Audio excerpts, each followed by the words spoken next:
शून्यों की संख्या निकालना एक बेसिक के रूप में पहले समझेंगे आए, उसके बाद हम ले चलेंगे कुछ एडवांस टॉपिक की ओर।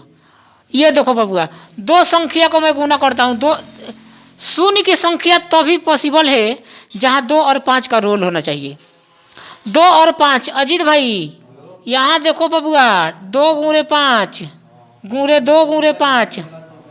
बाकी दुनिया का कोई भी ऐसा नंबर नहीं है जिसको आप मल्टीप्लाई करो और वो 0 देगा, 2 और 5 के सिवा। गुना करिए ना, 3 गुणे 4, 4 गुणे 6, 8 गुणे 9, देगा 0? कभी नहीं देगा। तो 2 और 5 का बहुत बड़ा रोल है। तो 1 को 2 गुना 5 गुना करेगा तो 1 को 0 देगा भैया, 1 को 2 गुना 5 गुना करेगा तो 1 को 0 देगा है। तो 2 गुना 5 के तो इसमें कितने 0 आएंगे भाई साहब? 3 0 आए। क्यों? क्योंकि 2 गुना 5 के 3 ही को जोड़ा है। बोलो कि हाँ ना? अच्छा, एक अब हमें बात बताइए आप कि एक ठाई दिया है टू दी पावर 10 है, एक दिया है 5 पे पावर 12, इसमें कितने 0 आएंगे? तो सर 2 दी पावर 10 अगुना 5 पे पावर 10, 5 पे पावर 10, तो 2 अगुना 5 के 10 को तो जोड़ा लगेगा भैया है यार। एगो 5 का स्क्वायर बेकार हो गया, इसका जोड़ा लगेगा तब ना। अकेले 5 0 देगा भैया? नहीं देगा। इसका मतलब कि इसमें कितने 0 आएंगे? ओनली और ओनली 10 0 आएंगे। क्यों? क्योंकि 2 अगुना 5 के 10 ही जोड़े बनेंगे। नहीं समझ रहा है? अच्छा, आइए तो एक एग्जाम्पल ले रहे हैं बबुआ, इस सवाल को मुझे बताइएगा कि इसमें कितने 0 होंगे। मैं एक सवाल ले रहा हूँ, 625 गुणे 441 गुणे 233 गुणे 8 गुणे 448, 448 नहीं ले रहे हैं, यहाँ पर मैं ले रहा हूँ 200 गुणे 141 गुणे 32। सर इसमें कितने 0 आएंगे? अब तुम करेगा कि बाप 625 वो 441 233 8 200 141 गुना करिए, तब न पता चलेगा। गुना करने के बाद अंक में कितने 0 आएंगे जी? नहीं जाएंगे। 625 का मतलब क्या होता है सर? 5 पे पावर 4। बोल दो कि हाँ।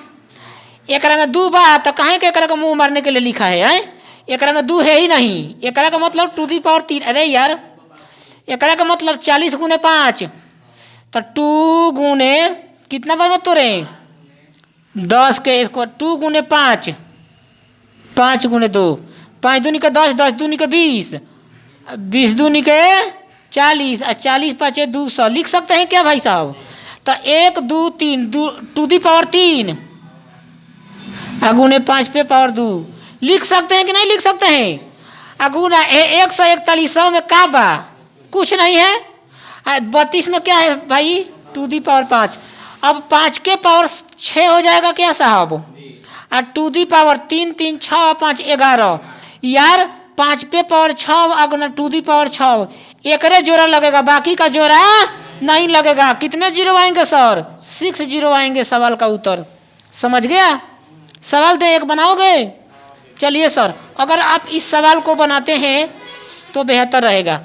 देखिए तो जरा,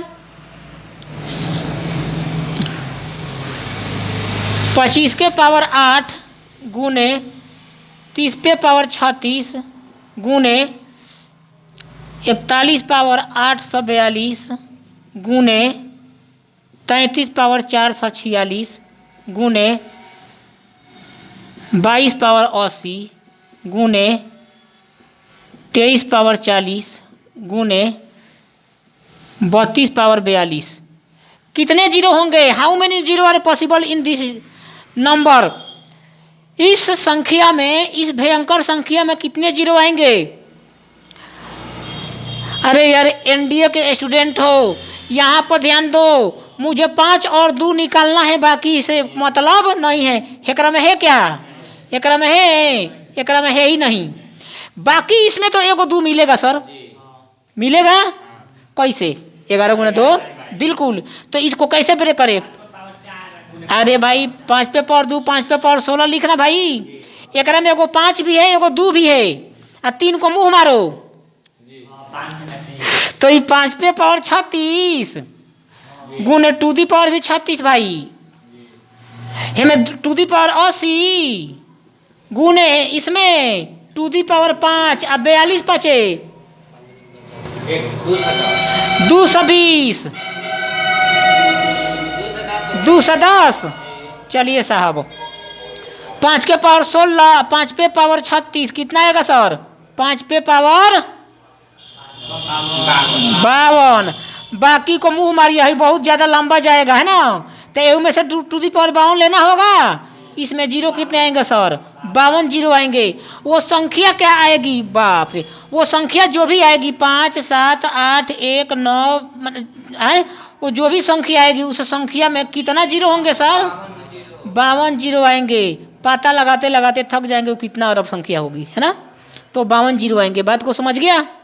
तो अब कॉन्सेप्ट ये लिखना है कि तुम जान गया कि जीरो कैसे निकाला जाता है, नंबर ऑफ जीरो कैसे आता है, केवल और केवल 2 गुणे 5 से आता है। लेकिन अब हम चलेंगे फैक्टोरियल में जीरो कैसे आएगा, है ना। तो लिखिए सर, इसको छोड़ दीजिए, लिखना नहीं है बस। अब आप कॉन्सेप्ट याद रखिएगा, अगर कोई संख्या फैक्टोरियल n है ना, है, देन मुझे नंबर ऑफ जीरो निकालना है, नंबर ऑफ जीरो निकालना है। तो इसमें थोड़ा सा प्रॉब्लम होगा, लेकिन उस प्रॉब्लम को भी मैं सॉल्व कर रहा हूँ। अब देखिएगा सर, जरा एक बात करिए, क्या ये संख्या n इंटू n-1 होगी? क्या ये संख्या n-2 होगी? क्या ये संख्या n-3 होगी? n-1 होगी। अब आप एक बात बताइए, वो संख्या, उस संख्या में जीरो कितने आएंगे, यही बात मुझे पता करना है। जरा एक मैं बात कर लेता हूँ सर, कि फैक्टोरियल n है ना, तो उसमें मुझे करना क्या है कि n में p से पहले भाग देना है, फिर n में p² से भाग देना है, फिर n में pq से भाग देना है, फिर n में p पे पावर 4 से भाग देना है, डॉट डॉट डॉट n में pd पावर n से भाग देना है। और जो आएगा ना, जो रिमाइंडर आएगा, उस रिमाइंडर को क्या करना है, ऐड कर देना है। तो मेरा क्या आ जाएगा? नंबर ऑफ जीरो आ जाएगा। एग्जाम्पल देख लीजिए सर, लेकिन इसमें कोई p क्या है? अब ये p को मैं क्या लेता हूँ? 5 लेता हूँ, ठीक है। 5 के स्क्वायर, 5 पे पावर 3, 5 पे पावर 4, 5 पे पावर n। अब बात ये बोल रहा है ना कि जो भाग देने वाली संख्या है हमेशा इंटीजर में आनी चाहिए। जो हम भाग देंगे ना, हमारा भागफल किस में आना चाहिए? हमेशा इंटीजर में आना चाहिए। जैसे आपसे कोई सवाल पूछ दिया कि सर फैक्टोरियल 100 में कितने जीरो होंगे, हैं कितने जीरो होंगे? तो भाई 2 गुना 5 तो खोजते खोजते थक जाएगा। ऐसे करेगा तुम 100 गुणे 99 गुणे 98 गुणे 97 गुणे 96 गुणे 95 गुणे 94 डॉट डॉट एक तक गुना करेगा, और तब ना उसमें खोजिएगा कि जीरो कितने हैं, नहीं जाएंगे इतना लेंदी। अब हम क्या करते हैं सर, 100 में भाग देंगे 5 से, आए 100 में भाग देंगे 5 के स्क्वायर से, आए और 100 में भाग देंगे 5 के क्यूब से। ए भाई तो ज़्यादा हो जाएगा, नहीं लेंगे। तो 100 में 5 से भाग देंगे तो 25 आएगा, 20 आएगा, और प्लस 100 में 25 से भाग देंगे 4 आएगा। इसमें भाई साहब 24 जीरो आएंगे, 24 जीरो। बातों को समझा? अब मुझे बताओ तो फैक्टोरियल 200 में कितने जीरो आएंगे? कोई वीर बताएगा यहाँ से?